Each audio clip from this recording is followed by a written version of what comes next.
Olá, estamos ao vivo.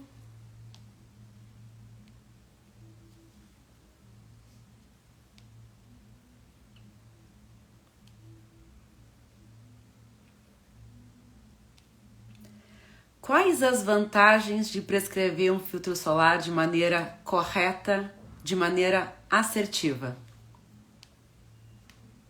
Bom, o meu nome é Natália, eu sou médica dermatologista e esse é o nosso Momento Pele e Ciência. Esse é o momento perfeito para você que não tem tempo para ficar se atualizando, estudando como gostaria, não tem tempo para acompanhar as novidades do mercado e que se preocupa em ter um conhecimento com base científica. Se você se interessa por esse tipo de assunto, continua aqui me acompanhando no perfil e se conhece alguém que pode se interessar, compartilha com essa pessoa também. Pode ser que ela aproveite bastante o nosso conteúdo por aqui.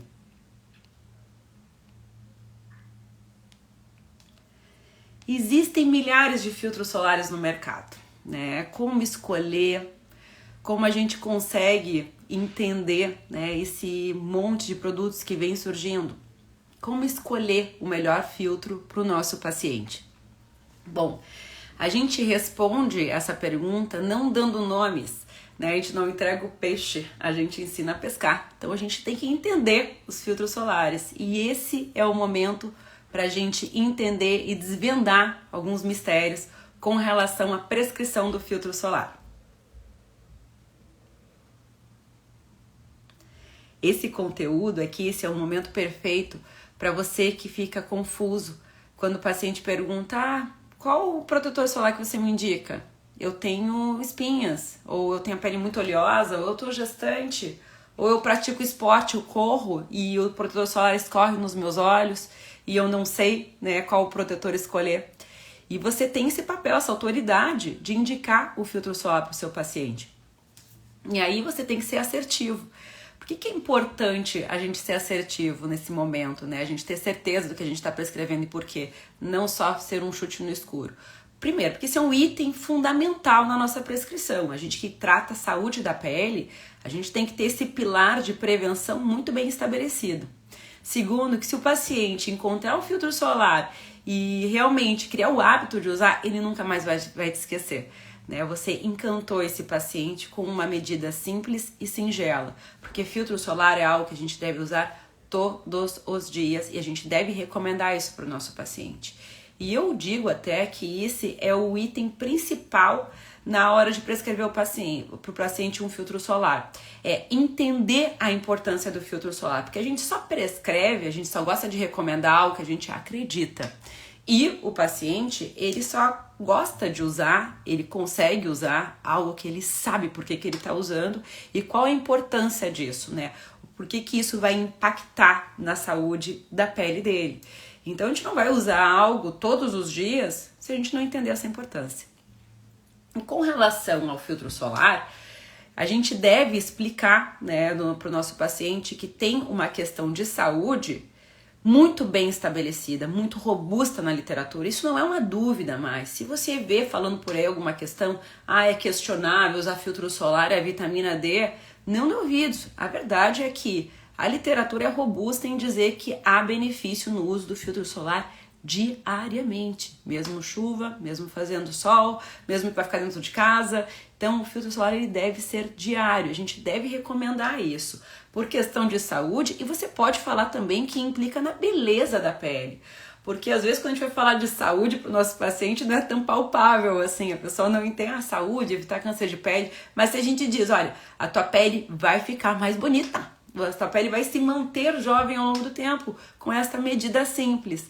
É muito mais fácil, né, a adesão a esse tipo de tratamento. Até tem um estudo muito interessante que mostra que o perfil do uso do filtro solar diário, ele predomina nas mulheres, no público feminino, porque as mulheres entendem mais essa questão da prevenção, né, da saúde, mas porque entendem também que a pele vai ficar mais bonita, então o público feminino ele já consegue entender mais, mas a gente deve, né, esclarecer isso para o nosso paciente, que não tem, né, não é indicado realmente diariamente, e que tem essa questão de saúde e beleza implicado na questão do filtro solar. Eu mesma, assim, depois que criei o hábito de usar filtro solar e fui vendo, assim, o impacto na minha pele, é algo que virou rotina. É muito interessante isso. Quando a gente começa a ver a melhora no dia a dia, isso a gente pega pra vida. A gente gosta de usar, gosta até mais da pele com filtro solar do que sem. E quando a gente vai explicar com relação à ultravioleta a importância de usar o filtro solar de maneira diária, eu costumo, isso aqui é um segredinho, que não é tão segredo porque eu já contei aqui algumas outras vezes. Eu costumo dar o exemplo do copo, né? O copinho que vai enchendo. A gente deve explicar que o efeito da radiação ultravioleta é um efeito acumulativo. Então é como se a gente nascesse com a pele zerada, como um copo vazio. E a gente vai pegando sol no dia a dia, mesmo que pequeno, mesmo que no caminhar 2 minutos ali na padaria. E esse efeito da radiação vai acumulando, esse copinho vai enchendo. E quando ele começa a transbordar, as coisas começam a aparecer. Começam a surgir as manchas, as rugas, as alterações na textura da pele. E também pode acontecer as lesões pré-malignas, as ceratoses solares, pode acontecer o câncer de pele. É quando o copinho está enchendo. Então, a gente tem que cuidar enquanto o copo está enchendo. Então, todo dia pinga uma gota. Todo dia é importante, por mais que essa gota tenha sido uma gota pequena, por mais que não tenha sido uma quantidade grande. Tem até um outro estudo que menciona que a maior parte da radiação ultravioleta adquirida ao longo da vida é do dia a dia. E não dos momentos de lazer, ao contrário do que a gente pensa, que é na praia, na piscina ou praticando o esporte ao ar livre, que está acontecendo a maior carga de radiação ultravioleta. É uma carga importante, a gente deve cuidar nesse momento, mas o dia a dia, ele tem uma grande representação, se não a maior representação ao longo da nossa vida. Claro que depende dos hábitos de vida de uma pessoa ou de outra. Mas essa recomendação diária, ela é fundamental, por causa disso, por causa da gotinha que vai caindo todos os dias. Então você entendendo isso, né, você tendo esse conhecimento bem solidificado, você vai conseguir transmitir isso e realmente vai ser fácil a prescrição do filtro solar para o seu paciente. A primeira coisa assim, que eu quero conversar, que é uma grande dúvida, é com relação ao FPS. FPS 15, 20, 30, o que é isso? Acima de 30 é tudo igual? Acima abaixo de 30 é diferente? Como é que é? Então é o seguinte, existe um conceito que a gente chama de dose eritematosa mínima, que é o seguinte, eu vou dar um exemplo que vai ficar bem fácil de entender. No caso, a Natália e eu vou pra praia e quando eu me exponho ao sol, eu demoro 1 minuto para ficar vermelha. Então, se eu passar um protetor e esse protetor agora, com esse protetor aplicado, eu demorar 2 minutos para ficar com a pele vermelha, ele dobrou, né, o tempo de dose eritematosa mínima. Então, esse FPS, ele vai ganhar o FPS 2. Quando, né, a gente aplica um produto e ele aumenta em 10 vezes o tempo de exposição até ficar vermelha, ele vai ganhar FPS 10.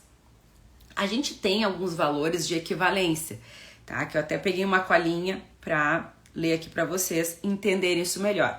Então, o FPS 2, ele tem uma capacidade de deixar transmitir mais ou menos 50% da radiação ultravioleta.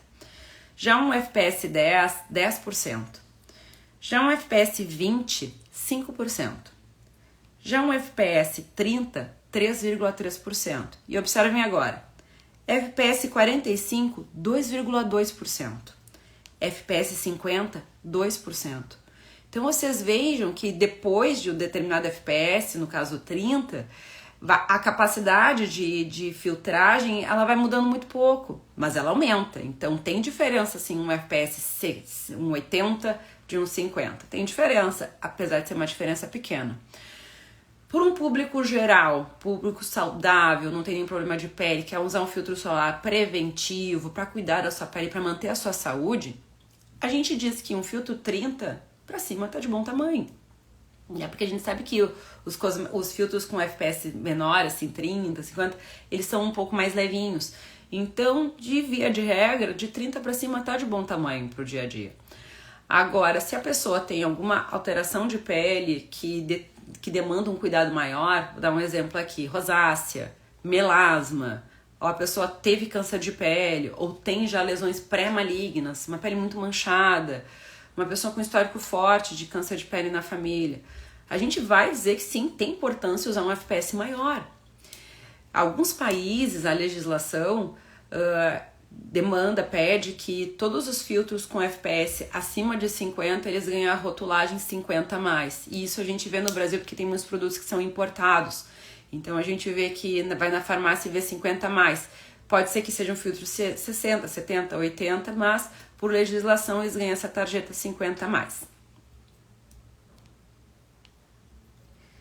E outra coisa que eu quero explicar, além desse conceito do FPS, é com relação às substâncias que fazem o filtro solar, né? Que são as substâncias filtrantes, digamos assim.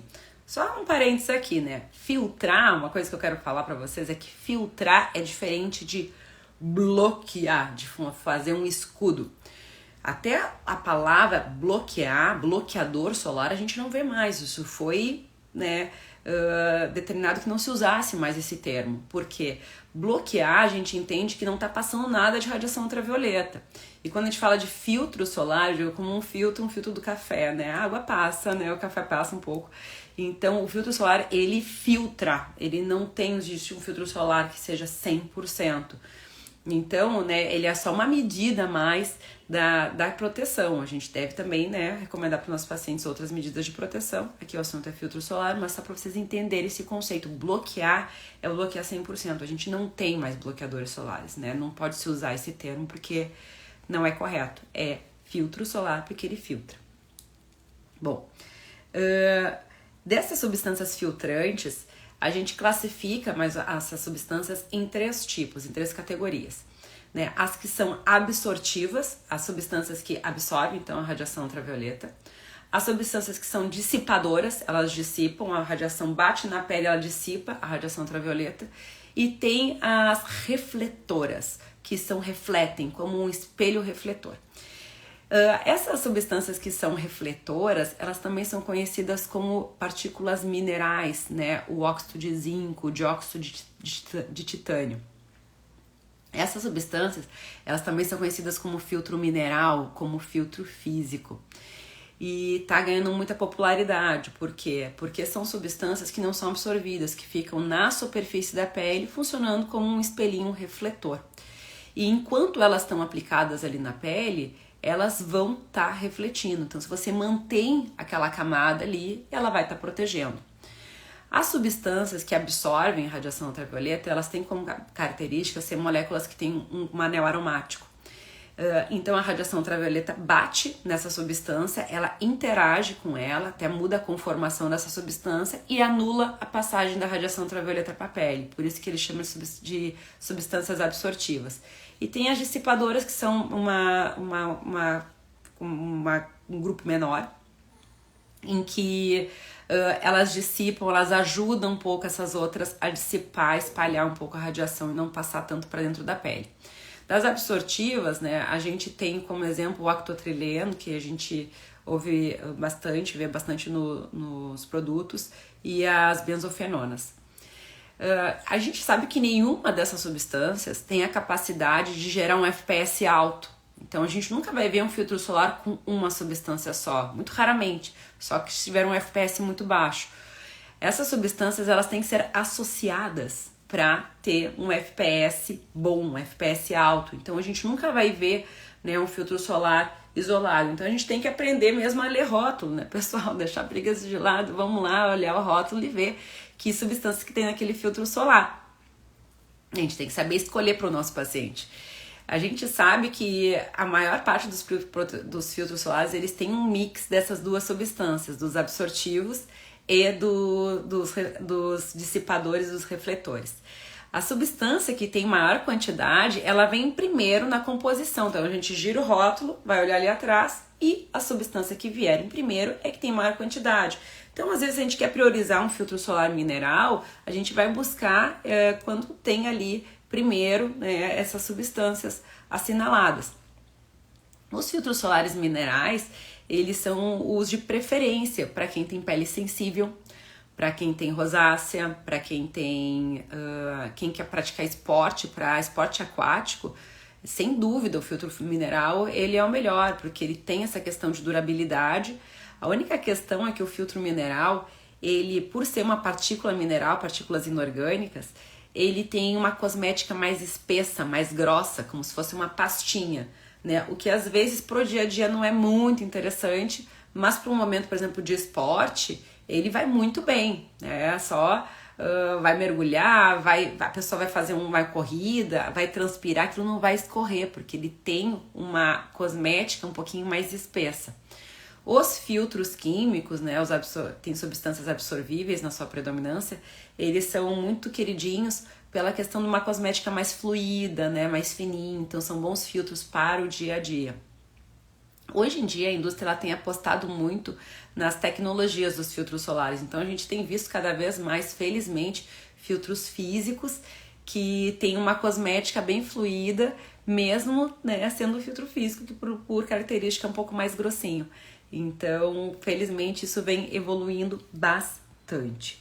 Com relação a nomes, né, aqui, como eu digo, é um canal, um momento livre de conflitos de interesse. Então, tudo que eu falar aqui é espontâneo de conhecimento com base científica e não por influência de indústria nem nada. Então, não tem merchan, não tem nada. Inclusive, eu vou evitar citar nomes, mas se vocês tiverem alguma curiosidade de algum nome, algum exemplo, que eu sei que isso é importante também, essa live ela vai ficar salva e aí nos comentários vocês podem deixar pergunta de nomes que eu vou indicar ali por escrito, até porque é mais fácil depois de lembrar.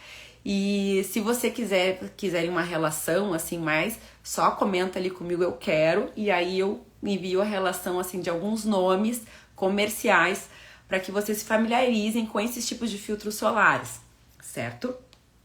Ainda quero destacar que muitos filtros solares eles são acrescidos de substâncias que não são com a finalidade de filtrar, mas sim de atenuar um pouco o dano da radiação ultravioleta. Porque como algum grau de radiação passa, a gente vai ter ali formação de radicais livres, a gente vai ter alteração, né, das proteínas das nossas células. Então, para neutralizar um pouco esse dano, existem também muitos antioxidantes que são acrescidos nessas fórmulas. Exemplo de antioxidantes que vem bem comumente é a vitamina E e agora a gente tem visto cada vez mais com vitamina C também. A vitamina C é um pouco difícil de estabilizar, então é difícil ter em fórmulas com filtro solar, mas cada vez mais a gente tem visto filtros solares também com vitamina C. Então, eu já tinha recebido com relação a esporte, a água, filtro solar que não sai, eu já vou adiantar. Filtro mineral de espesso, né, que tem, cosmeticamente às vezes não é o mais agradável, se bem que vem melhorando cada vez mais, mas filtro mineral é o de eleição. Da mesma maneira, o filtro mineral é o de escolha para gestante, para pele sensível.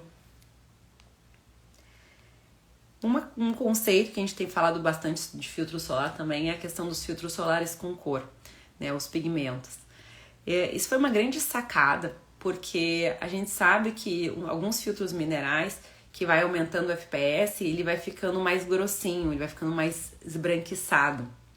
Principalmente quando ele tem partícula mineral como o zinco, né, o óxido de zinco, ele dá um efeito branco para a fórmula.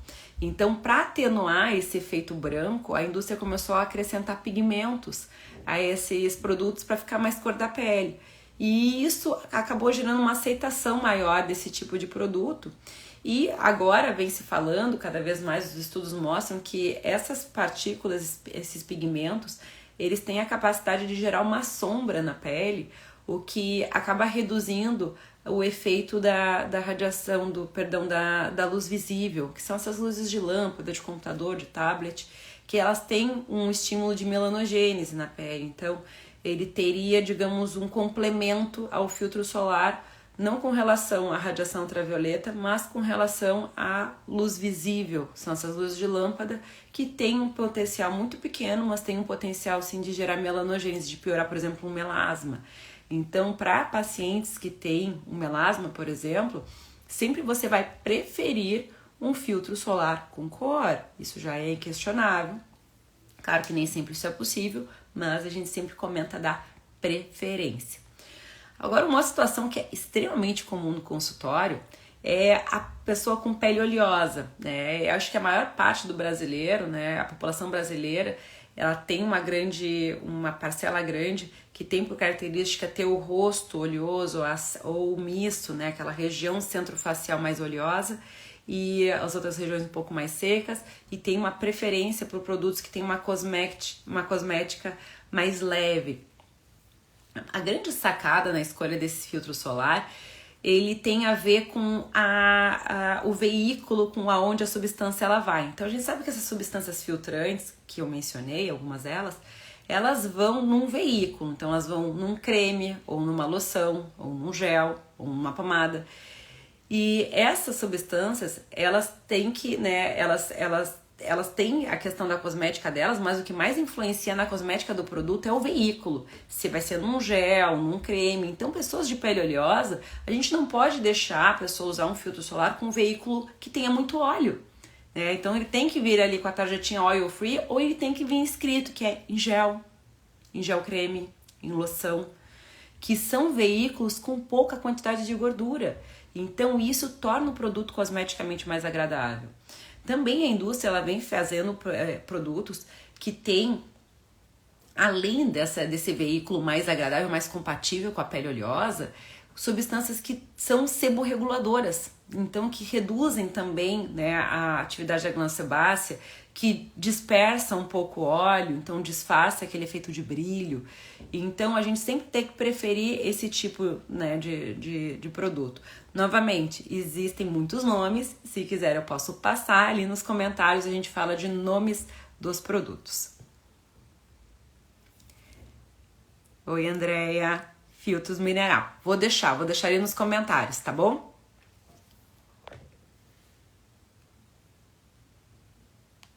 Agora, se a gente vai pensar numa pele mais madura, então, por exemplo, uma jovem senhora pós-menopausa, que a pele vai ficando mais ressecada, você pode apostar numa cosmética mais creme.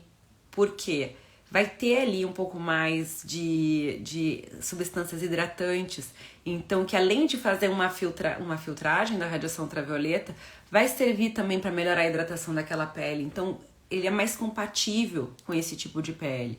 Então a gente tem que ter essa sensibilidade, né, de ver a idade do paciente, se tem oleosidade, se não tem, se tem tendência a acne, se não tem, se tem melasma, se não, se pratica esporte, sim ou não. Às vezes a gente tem que ter um protetor para esporte e um protetor para o dia a dia.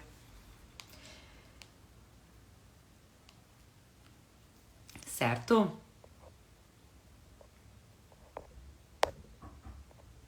Deixa eu ver se tem mais alguma pergunta. Filtros anti-acne. Também, filtros anti-acne, vou deixar nos comentários, assim, nossa live já tá acabando, logo mais já terminamos, e aí eu vou deixar alguns exemplos comerciais que nós temos de filtros solares anti-acne, anti-oleosidade, minerais.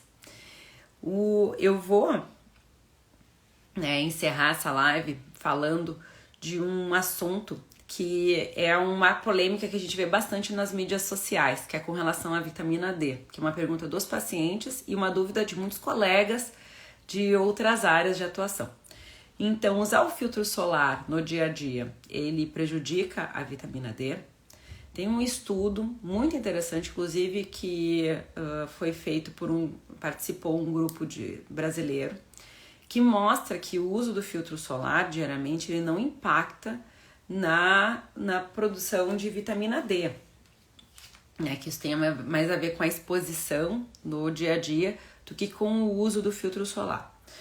O que eu quero dizer com relação a isso, tá? O estudo é só apenas um item. O que a gente tem que pensar, a linha de raciocínio que a gente tem que fazer é o seguinte: radiação ultravioleta é maléfica para a pele.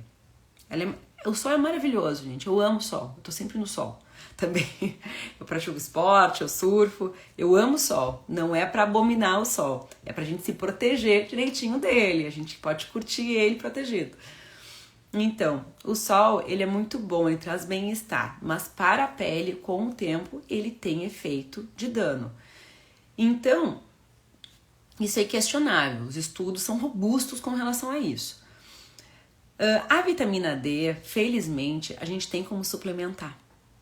A vitamina D, ela já vem em muitos alimentos da indústria. Às vezes a gente vê leite suplementado, suplementos tipo whey protein, enfim, vários produtos hoje em dia vêm suplementado, até biscoito, vem com vitamina D suplementada. Então a gente adquire vitamina D de outras formas. Se a pessoa tem uma deficiência de vitamina D ou precisa repor a vitamina D, ela não deve repor se expondo ao sol. Ela deve ingerir a vitamina D, que é uma via segura, tá? E assim, mas é caro. Não é caro. Vitamina D, tem vitamina D muito baratas, tá? No mercado. E existem áreas na nossa pele que estão todos os dias sofrendo com radiação ultravioleta, como as mãos, o rosto, o pescoço. Então, se porventura, mas a pessoa quer pegar sol para produzir vitamina D, o mínimo que você tem que dizer é para ela não fazer isso expondo essas áreas que já estão sendo danificadas todos os dias. Né? Então, uma exposição controlada em outras áreas do corpo que não estão todos os dias ali sofrendo com a radiação ultravioleta, olha, usando bom senso até ok, poucos minutos. Mas a gente sabe que o ideal, a suplementação, ela deve ser, quando a pessoa precisa de vitamina D, ela tem que ser oral, em comprimido, uma maneira segura da gente suplementar sem danificar a pele para conseguir isso. Até porque a capacidade de produção de vitamina D muda muito de uma pele para outra. Tem pessoas que podem se expor o que for, torrar no sol, e elas não vão ter um aumento de vitamina D. Principalmente uma população mais idosa, porque a nossa capacidade de formação de vitamina D pelo sol através da pele vai reduzindo com o tempo. Então não adianta deixar um senhorzinho, uma senhorinha para fazer um banho de sol que já está cheia de fotodano, cheia de alterações na pele para produzir vitamina D, que você pode estar só prejudicando a pele sem estar de fato aumentando a vitamina D.